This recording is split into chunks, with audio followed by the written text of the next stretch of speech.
주의 말씀을 의지하여 깊은 곳에 금을 던져 오늘 그 가로에 우리를 이루시. 좋은 아침입니다. 오늘도 복된 날, 특별히 말씀과 함께하여 더욱더 은혜가 풍성한 하루가 됐으면 좋겠습니다. 매일 아침 여러분들과 말씀과 더불어서 함께 만나고 있는데요. 우리 교회 이름이 동행교회 아닙니까? 주님과 더불어 동행하는 삶. 그것은 달리 말하면 말씀을 따라가는 삶이라고 봅니다. 여러분 오늘도 말씀과 함께하며 또 주님과 동행하는 귀한 한 날이 되기를 축원합니다.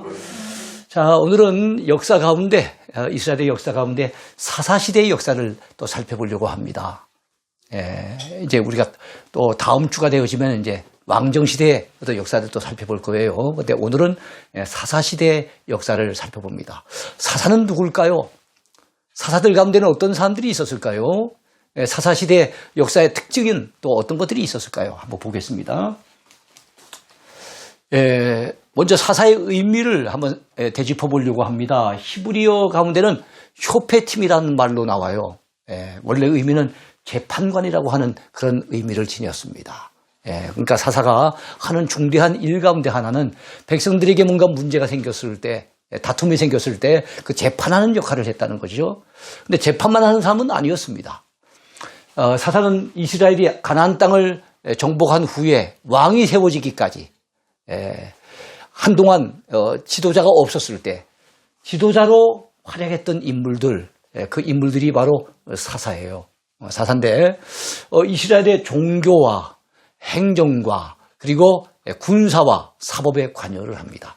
만약에 전쟁이 난다 하면은 백성들, 이 군사들을 이끌고 나가서 싸워야 되는 군사적인 일도 하고, 아까도 말씀을 드렸지만은 그 혹시 재판해야 될 일이 있으면 재판도 해야 됩니다. 실제로 사사기에 보면은 드보라가 백성들을 갖다가 이렇게 사법적으로 재판하는 이런 그 기록이 남아 있습니다.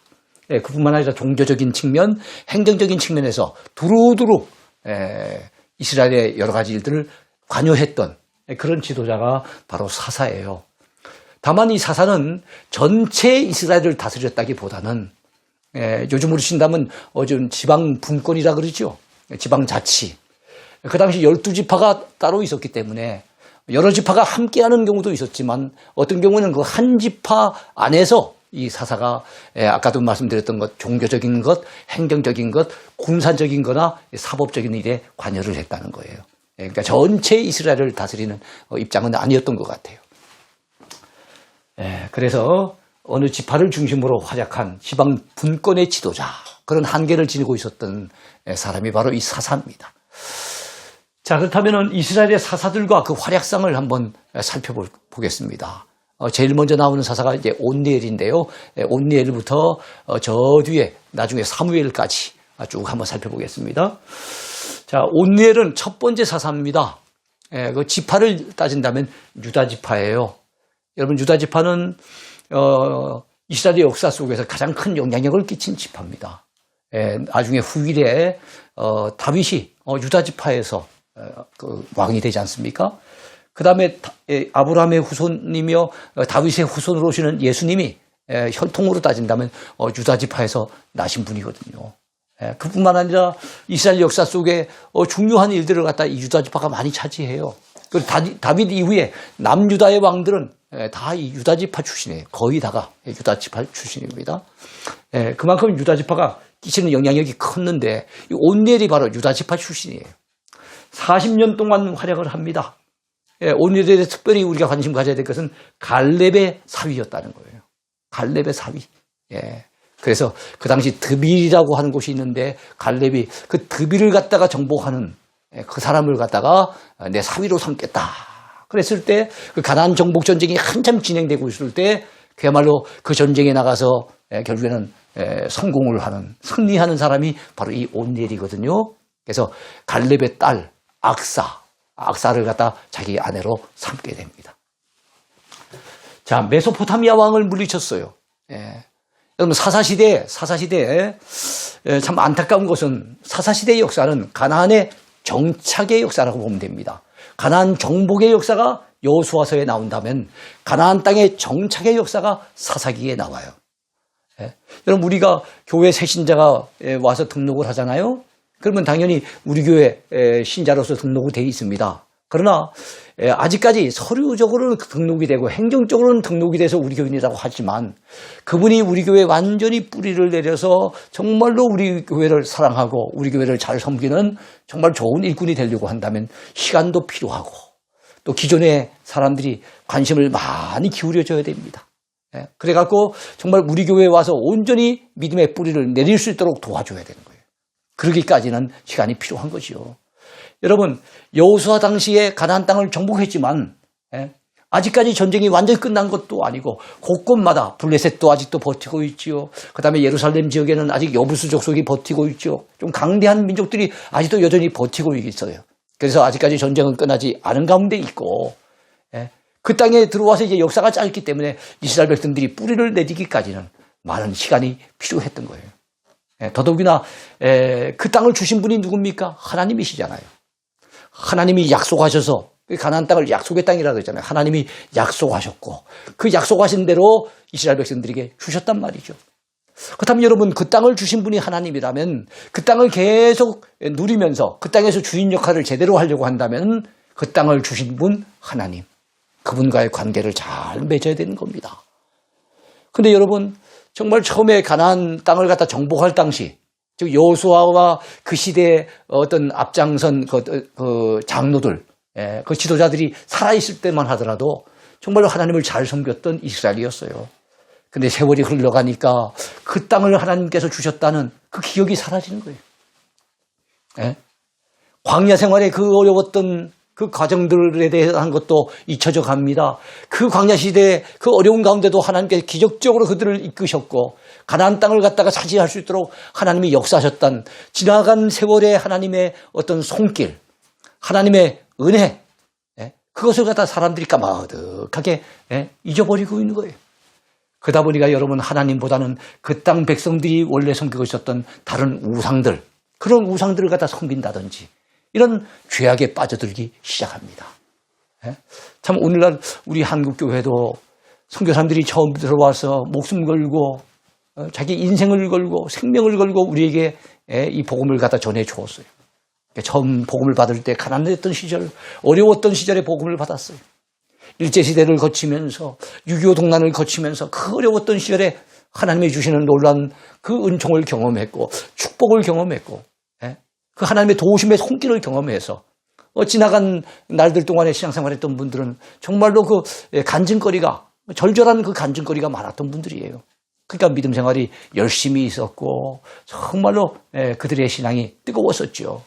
근데 세월이 흐르고 우리 한국의 기독교 복음이 들어온 지도 140여 년이 넘어서고 이러다 보니까 사람들에게서 언제부턴가 이제는 신앙이 점점 약화가 되고 하나님의 은혜에 대한 기억들이 점점 사라져가고 지난날 베푸셨던 하나님의 그 놀라운 축복과 놀라운 그 구원의 역사를 잊어가고 있는 것은 아닌지 우리가 한번 돌아보게 돼요.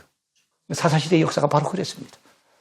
사사시대 종종 등장하는 사사시대를 갖다가 어떻게 보면 규정하는 굉장히 중요한 말씀 중에 하나가 있는데 그 땅에 이스라엘에 아직 왕이 없으므로 사람들이 자기 소견에 옳은 대로 행하였더라 그랬어요. 달리 말하면 이스라엘을 이끄는 왕이 없었기 때문에 사람들이 제멋대로 행하였더라 이 말이에요.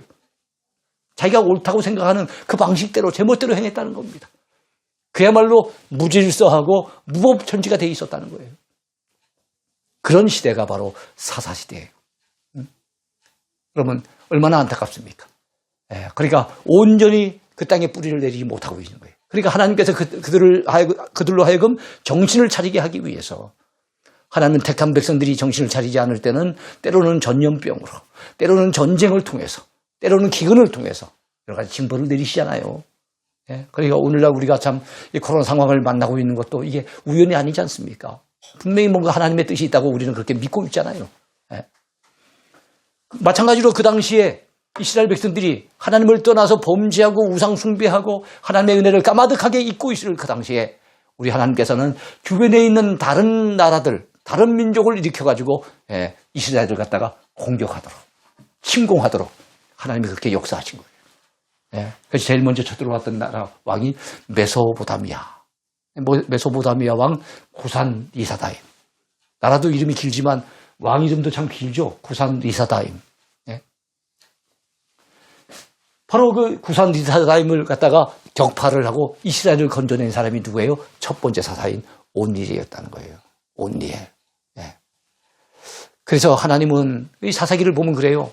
예. 하나님을 떠나서 하나님의 은혜를 잊어버리고 우상숭배하고 범죄 타락하게 됐을 때 하나님의 징벌을 내리시고, 징벌을 내리시면 그제서야 하나님 찾고 막 살려달라고 애원하면서 회개하고, 그러면 하나님이 구원자, 사사를 구원자라고도 표현했어요.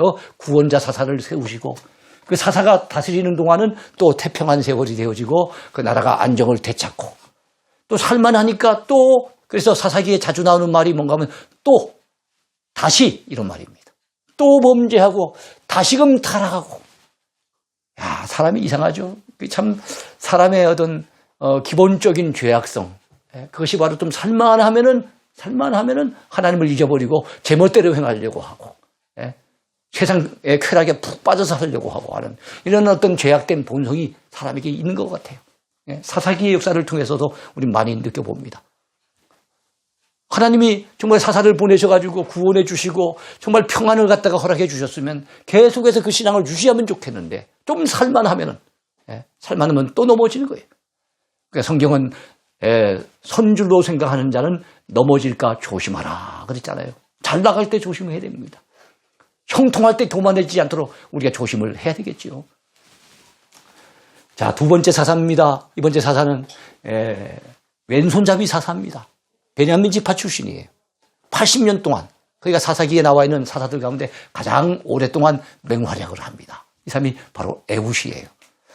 자, 모압 왕 에글론을 격파하고 이스라엘을 건져냅니다. 이 에훗이라고 하는 사사, 우리가 잊을 수 없죠. 3대 사사는 삼갈입니다. 세 번째 사사. 우리가 기억하기 좋도록 3대 사사 이렇게 생각하면 되겠죠. 삼갈이에요. 삼갈은 아나세의 아들이라고 나왔습니다. 어느 지파라는 얘기는 없어요. 소모는 막대기로 블레셋 군대 600명을 물리치고 나라를 건지는 일에 기여합니다. 소모는 막대기. 그러니까 참 하나님이 함께 하시면은 소모는 막대기도 나라를 건져낼 수가 있고, 그야말로 모세 그 별것 아닌 지팡이도 민족을 건져낼 수가 있고, 하나님이 함께 하시면 다윗이 들고 있었던 물맷돌 그 몇 개, 그거 가지고도 나라를 건져낼 수가 있는 거예요. 그러니까 하나님이 함께 하시느냐 그렇지 않느냐, 이게 정말 중요하죠. 자, 드보라입니다. 드보라는 특징이 있는 사사예요. 왜냐하면 유일한 여자 사사이기 때문에. 순서를 따진다면 네 번째 사사입니다. 에브라임 지파 출신이에요. 에브라임 지파. 여러분, 요셉은 어떻게 되는가 하면은 두 아들이 있었잖아요. 두 아들. 큰 아들이 므낫세, 둘째 아들이 에브라임 아닙니까? 그래가지고 그 므낫세와 에브라임이 이제 그 아버지의 뒤를 이어가지고 그 복을 받게 되는데, 다른 지파는 여러분 이게 한 지파만 되는 겁니다. 근데 요셉의 후손들은 두 지파를 차지해요. 이스라엘의 12지파 가운데 두 지파를 차지합니다. 그렇다면 이제 계산상 좀 여기서 계산을 해야 될 부분이 있어요. 아니, 야곱에게는 12아들이 있었는데 12아들이 12지파로 알고 있는데, 그렇다면은 요셉의 아들이 둘이나 지파가 돼서 므낫세 지파, 에브라임 지파 이렇게 된다면은 13이 되지 않겠는가, 이 생각할 수 있잖아요. 여러분, 여기서 지파라고 하는 것은 지방자치제, 지방분권제, 즉 가나안 땅을 정복했을 때 땅을 어느 지역에 분배받았느냐, 그 지역에서 그들이 삶의 터전을 갖다 이루게 되고 그 지역에서 여러분 또 하나님을 섬기며 살게 되잖아요. 그래서 이 땅 분배받은 기업과 지파가 밀접한 관련이 있습니다. 레위 지파는 넓은 땅이 필요 없는 사람들이에요. 왜냐하면 그들은 제사적인 일을 하고 하나님을 섬기는 종교적인 일만 하기 때문에 그들이 기거하는 성읍만 있으면 되지, 뭐 목초지가 필요한다든지 농토가 필요하다든지 그건 아니잖아요. 그래서 우리가 일반적으로 알고 있기는 12지파 하면은 야곱의 12아들 이렇게 알고 있지만, 그는 일부는 맞고 일부는 좀 틀려요. 그래서 12지파를 얘기할 때 그것은 기업을 받을 땅이 관련이 있고, 거기서 레위 지파는 빠져나갑니다. 레위 지파의 기업은 하나님인 거예요.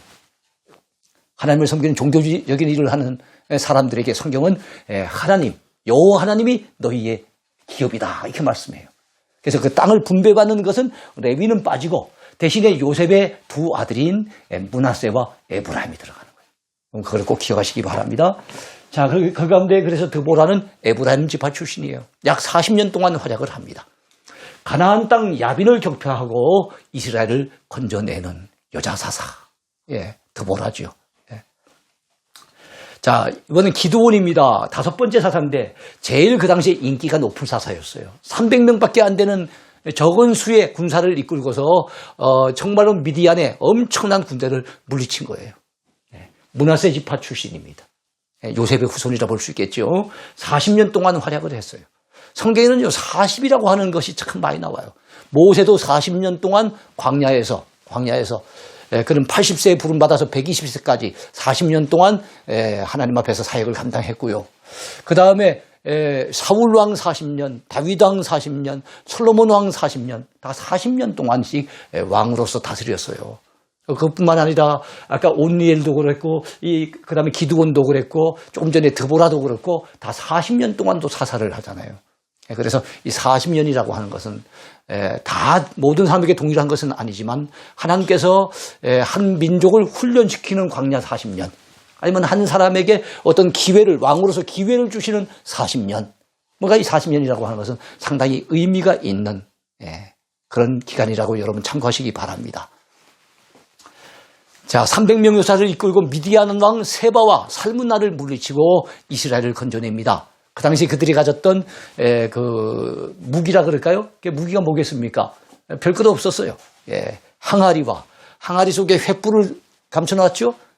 그래서 항아리를 깨는 순간에 횃불이 환하게 비치니까 미디안 용사들이 밤에 깜깜하게 잠자고 있다가 항아리 소리와 함께 밝은 빛이 비치고 그런데다가 나팔을 불어대니까 전부 다 일어나서 혼비백산 정신을 못 차리고 누가 아군인지 누가 적인지 이걸 구분을 못해가지고 자기들끼리 막 죽이고 죽는 이런 일들이 벌어지잖아요. 하나님이 함께 하시니까 300명 용사를 가지고도 큰 승리를 거두게 됩니다. 이게 기드온이에요. 그래서 그 당시 이스라엘 백성들은 뭐라 그럽니까? 기드온 보고 당신과 당신의 아들과 당신의 손자가 우리를 다스려 달라고. 여러분 얼마나 인기가 있었으면 아직까지 왕제도가 없는 그 사사시대에 그 아들도 손자도 우리를 다스려달라고 백성들이 요구를 했겠습니까? 그 정도로 기드온이 그랬어요. 그런데 여러분 어쨌든 그 당시 왕이 없던 시절입니다. 그러다 보니까 사람들이 제멋대로 행했는데 여러분 사실 이스라엘에 왕이 없었던 건 아니잖아요. 하나님이 그들의 왕이셨던 거예요. 사람들 그거를 잊어버리고 있었던 겁니다. 돌라를 보겠습니다. 이 사람은 이사갈 지파 출신이에요. 23년 동안 활약을 했습니다. 도도의 손자이며 부하의 아들입니다. 자, 여러분 한번 보세요. 23년 동안 활약을 했다는데 그 활약한 내용이 별로 보이지 아니하고 도도의 손자이며 부하의 아들이다. 그래서 할아버지 이름, 아버지 이름만 언급이 된 걸 보면은 이 시대 좋게 얘기하면 이 시대는 비교적 평화로운 시기였다. 또 나쁘게 얘기하면 이 사람은 별로 나라를 건지고 큰 업적을 세운 이런 역할을 별로 하지 못한 인물이다. 이렇게 보는 거예요. 사실 기드온 이후에 삼손에 이르기까지 거의 그런 사람들이 많습니다. 한번 볼까요? 야일도 비슷합니다. 길르앗 사람입니다. 22년 동안 활약을 했어요. 아들 30명이 어린 낙이 30匹를 타고 다녔다는 게 그게 성경의 기록이 다예요. 아들을 30명 낳았으니까 많이 낳았죠. 거기 어린 나귀를 갖다가 한 필씩 다 줘가지고 이 아이들이 그 나귀 타고 다녔다는 거예요. 그 동네 사람들이 이렇게 보면은 그 30필이 쫙 움직일 때, 저 야일의 아들들이 다니는구나. 요즘 우리 쓴다면은 30명의 자식이 있는데 티코 한 대씩 뽑아줘갖고 티코 30대 가지고 쫙 같이 움직이고 있는 모습이나 비슷하다 보면 됩니다. 이 역시도 어떻게 보면 평화로운 시기였다는 뜻이고 어떻게 보면 별로 큰 공로가 없었던 이런 사람이라 보면 되겠어요. 입다는 좀 특징적이에요. 공로도 있었지만 안타까운 문제도 있었던 사람이에요. 그는 길르앗 사람으로서 어느 지파라고는 얘기를 하지 않아요. 그러나 길르앗 사람 하면 므낫세 지파일 가능성이 높아요. 자, 6년 동안 활약을 합니다. 그렇게 오래 활약은 안 했어요. 안 했는데 암몬 왕을 격파하고 이스라엘을 구했다 그랬습니다. 그러니까 이 사람은 구했던 실질적인 업적이 있었던 거예요. 근데 안타까운 것은 잘못된 서원을 합니다. 암몬과의 전쟁을 나가기 전에 하나님 앞에 서원을 하거든요. 서원이라는 것은 하나님이 어떻게 하시면 저도 어떻게 하겠습니다. 하나님 앞에 기도를 하는데 뭔가 약속을 갖다 담보해서 기도를 할 때 그걸 서원 기도를 하거든요. 근데 이 서원 기도는 잘해야 됩니다. 예. 근데 뭐라고 하는가 하면 하나님 제가 전쟁에서 이번에 이기게 한다면 해주신다면 암몬을 물리치고 승리하게 해주신다면 제가 돌아왔을 때 저를 제일 먼저 맞이하는 사람을 제가 잡아서 제물로 하나님 앞에 바치겠습니다. 이런 거예요. 여러분 우리 하나님은 짐승을 잡아서 하나님 앞에 제사를 드리는 것은 받으셨지만 사람을 제물로 요구하신 적은 한 번도 없어요. 물론 딱 한 번 있긴 했었죠. 그것은 아브라함에게 이삭을 바치라고 하는 그것은 여러분 사람의 생명을 요구해서가 아니에요. 아브라함의 믿음을 테스트하기 위해서 딱 한 번 있었을 뿐이고 하나님은 사람의 생명을 건지려고 하시는 분이시지 사람의 생명을 제물로 바쳐서 제사 지내는 거 하나님 원치 않으세요. 몰렉신을 섬긴다든지 다른 우상을 섬길 때 자기 아들을 갖다 잡아서 이렇게 바친다든지 이런 경우 많이 있었어요. 그건 이방의 잘못된 신앙에서는 있었지만 하나님을 믿는 신앙에서는 그런 게 없습니다. 근데 이 암몬은 잘못된 기도를 한 거예요. 하나님 제가 승리하고 돌아오게 해준다면 제일 먼저 맞이한 사람을 하나님 앞에 제물로 바치겠습니다 했는데 불사 누가 제일 먼저 맞이합니까? 아버지 승리하셨군요 하면서 하나밖에 없는 무남 동료 아들도 없고 딸 하나밖에 없는데 그 무남 동료가 제일 먼저 맞이하는 거예요. 여러분 얼마나 안타까웠겠습니까? 하나님 앞에 서원을 했으니 안 바칠 수도 없었겠죠. 그게 비극적인 사사가 되는 사람이 있다요. 그 성경에 정확하게 딸을 갖다 제물로 바쳤다 이런 표현은 없어요. 그런데 그 지역의 여인들이 그 딸을 위해서 애곡했다는 걸 보면은 그 딸이 살아있는 것 같지는 않아요. 그 딸을 안타까워가지고 같이 울어주는 사람이 있는 걸 보면은 참 안타까운 사건의 연루자가 이 바로 입다입니다. 입다. 오늘은 입산을 한번 보겠습니다. 입다하고 이름이 비슷하죠? 입산은 베들레헴 사람이에요. 7년 동안 활약을 합니다. 아들 30명과 딸 30명, 자식을 많이도 뒀어요. 근데 특이한 것은 다 그 이스라엘 민족 가운데 누구를 갖다가 며느리를 삼거나 사위를 삼는 경우가 없이 다 국제 결혼을 시켰다고 하는 여러분 이방 민족하고 결혼을 시키게 되어진다면 아무래도 잘못된 어떤 신앙이 유입될 수 있잖아요. 그러니까 하나님이 기뻐하시는 방법은 아닌데 이 입사는 이렇게 국제 결혼을 갖다 많이 시켰어요. 그러고 보면은 그 시대의 사사들은 뭔가 영적으로 좀 무너져 있는 영적으로 뭔가 좀 타락한 그런 사사들이 아니겠나 이 생각을 해봅니다. 다 결혼시키고 난 다음에 입사는 뭐 했을까요? 아마 산에 들어가서 입산수도 하지 않았겠나 뭐 이렇게 예상이 됩니다. 자, 엘론을 한번 보겠습니다. 10년 동안 활약을 했어요. 아얄론의 장사가 됩니다. 아얄론. 그 여호수아가 기도할 때 태양아 너는 기브온 위에 머무르라 달아 너는 아얄론 골짜기 위에 그리할지어다 할 때 그 아얄론. 여기에 장사됐다. 자, 죽은 얘기 외에는 뭐 특별한 기록이 없는 걸 보면 이 사람도 별로 활약을 펼치지 못했던 평범한 사사였다 하는 것을 알 수 있어요. 압돈입니다. 비라돈 사람이며 신렐의 아들이에요. 아들 40명과 손자 30명이 어린 낙이 70표를 타고 다녔다. 이거 역시도 좋게 봐준다면 참 평화로운 시기에 사사를 했다. 나쁘게 본다면 별로 큰 활약을 남기지 못한 평범한 사사였다 하는 것을 알 수가 있습니다. 삼손입니다. 삼손. 단지파 출신이에요. 사사들 가운데 단지파 출신은 유일합니다. 그의 고향은 소라입니다. 소라 땅 사람이고요. 그의 아버지 이름이 마노아입니다. 그리고 나시린이었어요. 나시린. 여러분 나시린은 하나님 앞에 뭔가 서원하는 것이 있어서 그 서원 기간 동안에는 나시린으로 지켜야 될 규례가 있지요. 민수기 같은 데 보면은 머리를 깎지 아니하고 그다음에 또 뭐를 하면 안 됩니까? 시신의 손을 대면 안 되고 또 뭐를 해서는 안 됩니까? 우리 세 가지가 있지 않습니까? 예. 포도주나 독주를 마시면 안 된다.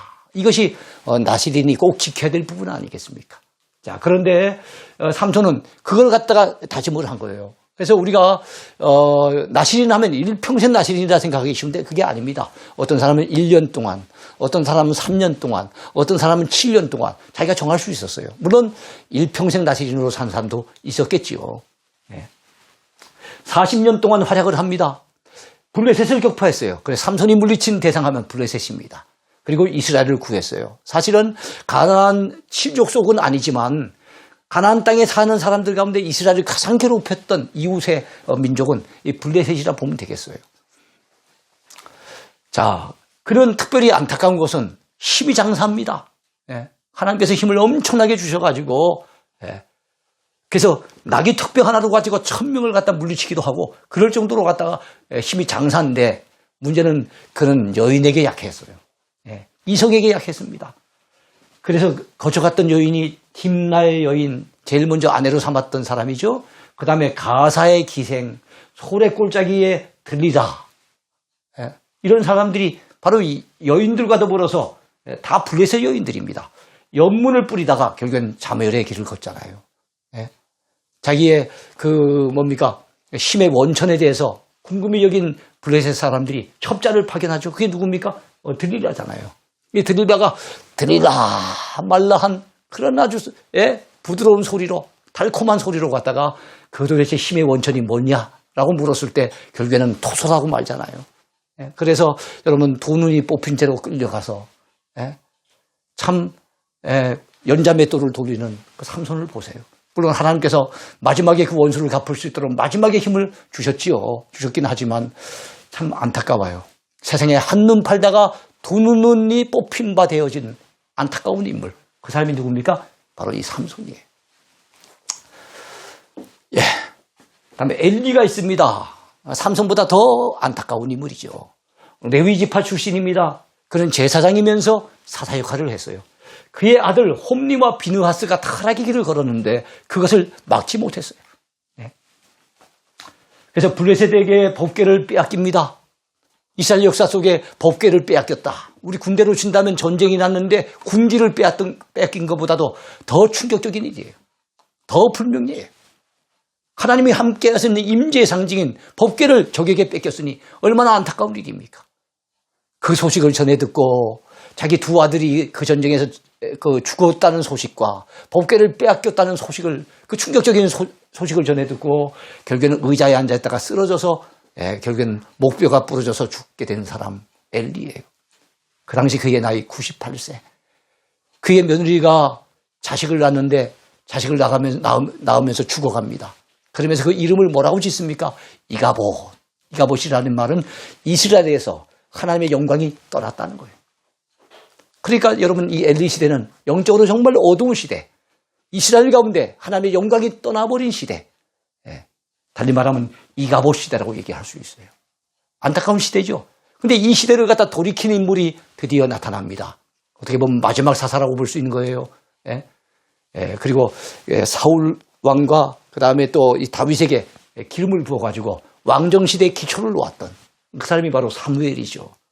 자, 그는 레위 지파 출신입니다. 아버지는 엘가나, 어머니는 한나예요. 아들을 낳지 못해서 한이 서렸던 한나. 그 대적이었던 분인나 때문에 늘 갖다가 막 끌어대니까 늘 마음에 상처가 많았던 한나.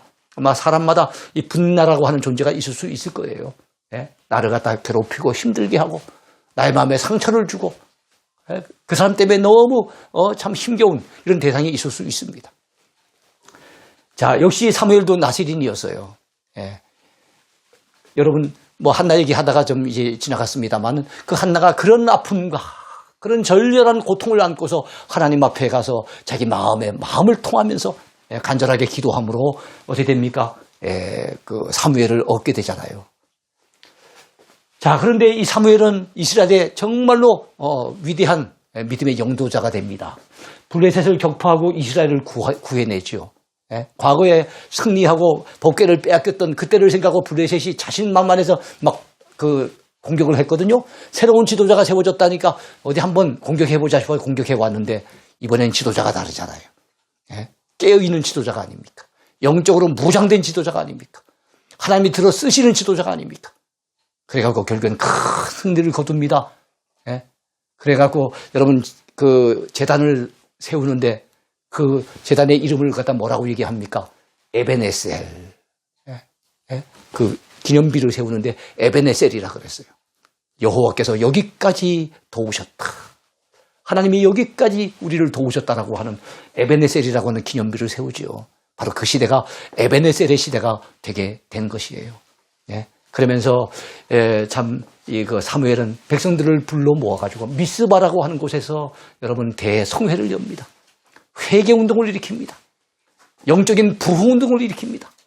백성들이 모여가지고 하나님 앞에 그동안의 죄를 갖다 회개하면서 눈물을 쏟습니다. 하나님의 은혜를 구합니다. 예? 그래서 영적인 대각성 운동이 일어나게 되거든요. 성경에 나타나 있는 3대 부흥회 가운데 하나예요. 예? 3대 부흥회 가운데 가장 먼저 나오는 부흥회가 바로 미스바 대성회. 요즘도 이런 표현을 종종 쓰지 않습니까? 두 번째 나오는 부흥회가 에스라를 중심으로 해서 예루살렘의 수문 앞 광장에서 초막절 일으켰던 초막절 사경회. 두 번째 부흥회고요. 세 번째 부흥회는 하루에 3,000명씩 5,000명씩 돌아왔던 베드로가 막 설교를 할 때 놀라운 그 회개의 역사가 일어나지 않습니까? 예루살렘에서의 부흥회. 이렇게 성경에 3대 부흥회가 있는 거예요. 그 가운데 첫 번째가 사무엘을 중심으로 일어난 미스바 대성회입니다. 사무엘이 바로 이런 인물이에요. 사울과 다윗에게 기름을 부어 이스라엘의 왕정 시대를 열어갔던 인물. 그가 바로 사무엘입니다. 여러분 예전에 버스를 타고 가거나 아니면 택시를 타고 갈 때 보면은 거기에 그 기도하는 한 소녀가 기도하는 모습이 있는데 그 옆에 보면은 오늘도 무사히라고 적혀 있어요. 요즘은 자주 안 보입니다만 예전에 차를 타면 그런 걸 여러분 종종 보셨을 겁니다. 그게 소녀가 아니고 소년입니다. 소년 사무엘이에요. 근데 왜 소녀처럼 보입니까? 나시린이니까 머리를 자를 수 없으니까 머리를 기르니까 소녀처럼 보이지만은 어린 소년 사무엘인 거예요. 사무엘이 기도하는 모습입니다. 그 옆에 오늘도 무사히라고 하는 말 여러분 기억나실 거예요. 그래 우리도 사무엘처럼 이 시대에 깨어있는 주님의 일꾼이 되십시다. 기도하는 일꾼이 되십시다. 그리고 주변에 선한 영향력을 끼쳐서 나로 인해서 내 가정이 변화되고 나로 인해서 우리 교회가 새로워지고 나로 인해서 이 사회가 여러분 새롭게 개혁되어지는데 뭔가 하나님의 미랄처럼 쓰임받는 오늘의 이 시대의 사무엘 같은 그런 인물이 다 되기를 소원합니다. 오늘 강의 여기까지입니다. 감사합니다.